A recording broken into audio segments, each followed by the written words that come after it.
Analog games, by their very nature, do not have code to run them. It's up to the players and a clear set of rules to establish and operate them. Nowhere is this more apparent than a trading card game, with thousands of cards that each have their own unique rules text describing what they are, what they do, and how to do it. In order to make this deluge of information easier to digest, most TCGs like pop culture monolith Magic the Gathering simplify their card text using keywords. Yu-Gi-Oh, however, is a strange exception. It's arguably one of the most complex card games around, yet does not and never did use keywords. Why doesn't it? Can it? Should it? Let's talk about it today on Draw 5 Move 5.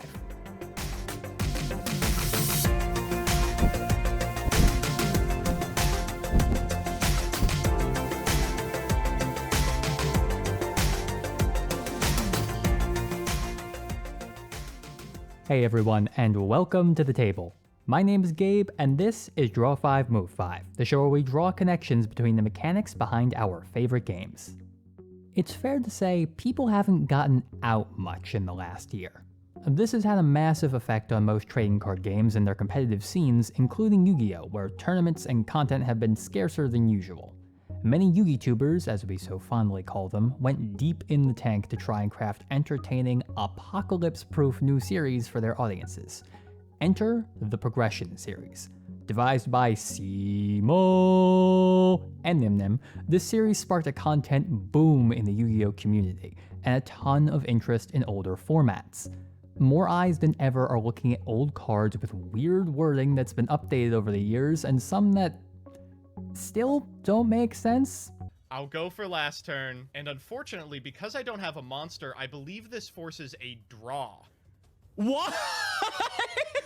Okay, so where does this leave the series? Because if we're going by tournament rules, a draw is technically a win in my favor then as well. Oh, is it? If we play a game 3 and if you win, then is the whole thing just a wash? Like, what do we do?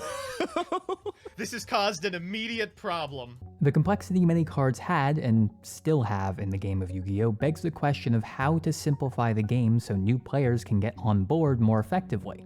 When looking for ideas, one of the most obvious is the keyword. A keyword is a word or phrase that represents an entire piece of rules text. Rather than having to write it all out on any card that uses it, common rules are often shortened to a singular word. As a simple example, some creatures in Magic the Gathering have a keyword called flying. All this means is when they attack, they can't be blocked unless the opponent has a creature with flying or reach. They have to be met in the air. Pretty straightforward, and the keyword makes it easy to identify any creature with this ability. Hearthstone players will be familiar with the keyword Death Rattle, which just means when that minion dies, you get an effect. And in a broader, more complex sense, concepts like the main phase and battle or combat phase in Magic and Yu-Gi-Oh are, loosely, keywords. They have larger sets of rules text associated with them that describe what can be done during that part of the game, and as long as the player knows what part of the turn they're in, they know their available actions. Keywords have a few major benefits, all of which could help Yu-Gi-Oh in the long run. First, as previously discussed, they simplify the game. This makes complex games more accessible to new players. Learning a keyword once or twice means anytime they see it on a card, they understand that ability and move on to the more complex or unique text that remains. Yu-Gi-Oh has a real problem with effectively onboarding players due to its complexity and the over 10,000 legal cards to choose from. Making a lot of those cards easier to understand would be a boon for the game, lowering one barrier to entry. Second, keywords save room on cards. While this is an economic benefit for card manufacturers since they can squeeze a few extra drops out of every printer cartridge, this also means card designers can add more effects to a card or adjust their layouts to display more art. Yu-Gi-Oh cards, while rarely short on text, are often short on space for the amount of information they try to convey. The long-winded wording of effects, even if it's only one or two, necessitates a larger text box and smaller card art. Being able to break free from these constraints and add things like full art, or even just larger art cards to the game, as we've seen in the new Japanese Yu-Gi-Oh variant called Rush Duels, could really give the game a boost in the collectible department while making the cards more enjoyable and easier to read overall. And third, keywords can open up design space. Magic the Gathering and other TCGs often use keywords as tools to design around. Creatures in Magic have various types and subtypes. They're all creatures, for example, but some are legendary, some are common, and they can be anything from an elf to a horror to a squirrel. Each of these descriptors is an attribute that another card can care about, whether it searches cards of those types, gains power for each card of that type in the graveyard, or grants a bonus to all creatures of that type. In the same way, keywords can be used as additional attributes to describe a card, such that other cards can benefit from its existence or easily find it. Magic the Gathering's Ikoria set explored this idea a lot with cards like Selective Adaptation, Skycat Sovereign, and the entire concept of keyword counters, literally giving creatures counters that would grant them a specific keyword. This realm has a lot of room to play around in, and Yu-Gi-Oh! Is no stranger to having many attributes on a card. Even now, we're seeing the roots of this in cards like Roxrose Dragon, which searches for cards that list a particular card name in their text, in this case Black Rose Dragon. It's another way the game could expand its high complexity environment and design new archetypes without making things too much harder to understand. Knowing the benefits, we now need to ask a question. Are there enough common Yu-Gi-Oh! Effects to make keywords viable? The answer to this is actually a resounding yes.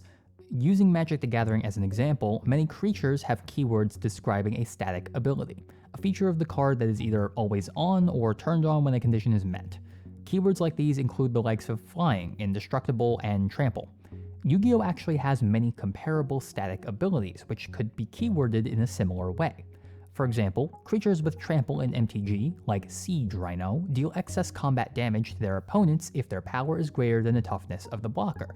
The defending player still takes damage if their blocker isn't tough enough. Yu-Gi-Oh! Has a similar idea, called Piercing Battle Damage. Air Knight Parshath is a classic example of a card with this ability, but even on this card with only 2 effects, Piercing is written out as follows. If this card attacks a defense position monster, inflict Piercing Battle Damage. That all really doesn't need to be there, right? There are currently 136 cards in Yu-Gi-Oh! With piercing-related effects. It's a common enough ability that it could be shortened to Piercing, placed in a rules glossary, and the text on cards like Parshath here would be significantly shorter for the same effect. Similarly, a variety of prominent cards in the game, like Red Eye's Dark Dragoon, you'll see it in many road decks right now, have protection from destruction, target effects, or both. In MTG, these abilities are called Indestructible and Hexproof respectively, and it's certainly possible to use similar keywords in Yu-Gi-Oh! Though harder to count, again due to the way the cards are currently worded, there are plenty of well-known monsters in the current day that either have their own protection, like Mech Knight Crusadia Avramax, or are granted it by other effects, like the Lyrilisk Xyz monsters when using their archetypal monsters as material. Using keywords for all of these static abilities would make them far easier for players to understand, and far easier to find in databases when players are looking for deck ideas. If you want a boss that's immune to card effects, bam, now you can search for that, instead of having to weed through all of the cards that happen to mention card effect in their text. Yu-Gi-Oh! Also has a rather unique set of keywords it could be using, which describe common actions found in the game. Things like adding cards from deck to hand, reviving a monster from the grave to the field, and sending a card from deck to grave are core mechanics that many decks have at their disposal. As players, we have fan-made terms for these things because there aren't real ones, and eventually, players usually pick up this language. Rhoda, Foolish, Reborn, Stratos, all named after iconic cards that pioneered their effects. None of these fan terms need to exist if we could just simplify the card text to describe that core action. Search, as a keyword, meaning to add a card of the following type from the deck to the hand, then shuffle the deck, would replace Rhoda and Stratos, while Bury could cover sending a card from the deck to the graveyard and replace Foolish. You could even use these fan terms as text as an homage to the fans if wanted. These are pretty easy things to template and again shorten the card text. Now Reinforcements of the Army just reads search a level 4 or lower warrior. These actions, so key to how modern Yu-Gi-Oh! Functions, would be faster to pick up at first glance if each instance was an easy to understand keyword. If keywords would make the game easier to grasp and allow for more experimentation with card layout and design, and there are clear common effects that could be keyworded, then why does Yu-Gi-Oh! Not use them? One possible reason is the lack of a smaller constructed format or draft format. Yu-Gi-Oh! Sets are not designed to be drafted, and the whole card pool is available to players at all times, unlike in Magic and other TCGs. In Magic and other games where drafting is common, certain keyword abilities need to be present for consistency in that environment. I don't think Konami, Yu-Gi-Oh's parent company, felt like they had enough consistently printed effects for each core set for adding keywords to be worthwhile. But as for Konami's on-the-record reason that they're not using keywords, according to a May 2011 article on the official Yu-Gi-Oh blog, this is why. Yu-Gi-Oh is a game designed to be played by everyone. The game is designed so anyone can pick up some cards and start to play. Because of this, we've always avoided making the cards sound too technical. If we write the cards in geek speak, so you need a user manual to decipher them, that's not much fun. So as much as we can, we've always written cards the same way that plain folks talk. In essence, I guess they thought keywords were too complicated and would deter people from playing the game? Clearly this isn't the case, at least not in 2021, considering the broad success of Magic the Gathering and a swath of other card games. Now, this article is the first in a series of 7, which discuss how Konami had acknowledged the game's increasing complexity and offered their own solution. This, I think, was the point where Yu-Gi-Oh could have adopted keywords, when they introduced problem-solving card text. Called PSCT for short, this is the method of writing modern Yu-Gi-Oh cards. Everything is worded in a very grammatical way, describing how effects activate, what costs are necessary, and how they resolve via the construction of the sentence and what words and clauses are used. This writing scheme has a fairly predictable structure, which has certainly helped to clarify some card texts. Parshath was shortened, and cards like Relinquish became, if not shorter, at least easier to read. For our purposes, however, PSCT has a rather unfortunate downside for making many things harder to keyword. Because Yu-Gi-Oh's effects are hinged upon the wording of the English language, what words are used mean effects that sound as though they should be the same, just aren't, and thus can't be keyworded as synonymous. As a basic example, Goki Suprex of the Goki archetype can add a Goki card from the deck to the hand if it's sent from the field to the graveyard. Dupe Frog, the collegiate scholar of the Frog archetype, look at that cute little graduation cap, he's so cute, can do the same, adding a frog monster from the deck or grave to the hand when it is sent from the field to the graveyard. There is one subtle difference in wording here that makes a big difference. Suprex uses the word if, and Dupe Frog uses the word when. While Suprex can always trigger its effect, no matter how it hits the grave, Dupe will only trigger in certain conditions, namely where it being sent to the graveyard is the last thing to happen. If Suprex is tributed to tribute summon a monster, it will get its effect, but in the same situation, Dupe will not trigger, because it's no longer when Dupe was sent to the graveyard. The last thing to happen was a tribute summon. If this sounds confusing, that's because frankly it is, and there's no way I can see to clean up the confusing part of that with a keyword. To do so would be to make a different keyword for every conceivable permutation of an effect, which is not their purpose. Keywords are, as we discussed, meant to shorten common rules text and phrases to be remembered more easily. And that's not what they would do in this case. It would make a massive glossary of words that describe very similar things, but all need different names, which is too much to remember. While these differences in wording make the game incredibly deep from a tactical sense and reward mastery of the rules, their prevalence limits the amount of work keywords could really do to clean up the game. With all of this said, I still think keywords could have a place in Yu-Gi-Oh! I turn now to a Magic the Gathering card by the name of Oubliette. It was originally released in the first Magic expansion set, Arabian Nights, all the way back in 1993. The text was wordy and kind of confusing until you understood what it did. A creature enchanted with Oubliette just left the game for a while, and everything attached to it or on it went with it until Oubliette was removed from the field.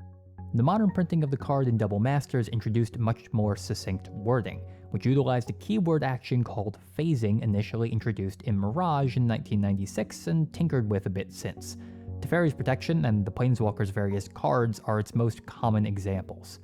The card's wording plants an understandable keyword inside of a sentence to articulate what exactly it does, without being too long or confusing. This, I think, is how Yu-Gi-Oh! Could simplify its card text further by making use of keywords that still play nicely with problem-solving card text. Going back to our Goki Suprex and Dupe Frog example, while we can't use keywords to simplify the confusion of when and if, we can use them to make the remaining text easier to pick up. We can instead use a keyword, search, for Suprex's effect to add a card from deck to hand. Dupe Frog would need two keywords, search and recover, since it can add from deck or graveyard.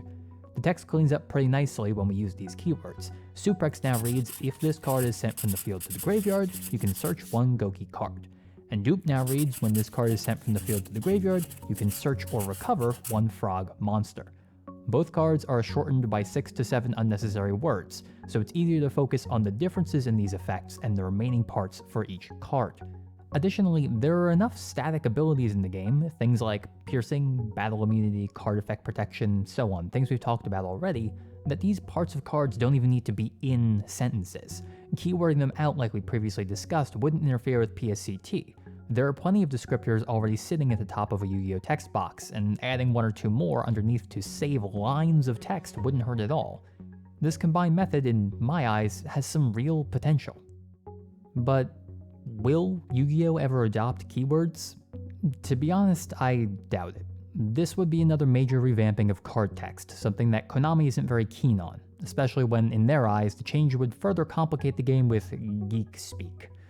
As we've seen, this isn't really the case, but convincing a corporate entity and the design team they seem to keep stashed in a broom closet somewhere is much different than the friendly conversations we have around here. Keywords really do make games easier to understand, and give more opportunity to play with card text and layout in unique ways.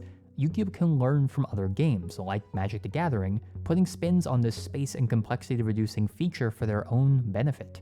By blending problem-solving card text and keywords, the game could be more beginner-friendly, have more appealing card artwork, and potentially increase its audience, welcoming a new generation of duelists for the future. It's about as likely as Last Turn coming off the ban list, but we can hope. Thank you so much for watching. You have my humble and eternal gratitude. What did you think of the conversation? What are your thoughts on keywords and how various TCGs and even other games handle them? If you don't play Yu-Gi-Oh!, do you think they'd make you more likely to start? And if you do play, what are your thoughts on them being included in the game? I'd love to hear your thoughts, so let's keep this discussion rolling down in the comments. If you enjoyed the conversation, subscribe and ding-a-ling that notification bell so you never miss an update. I'm putting out new videos on games and gaming mechanics once a month, and dropping a like lets me know that you want to see more. You can follow the channel on our community tab, or on Twitter and Facebook at Draw5Move5.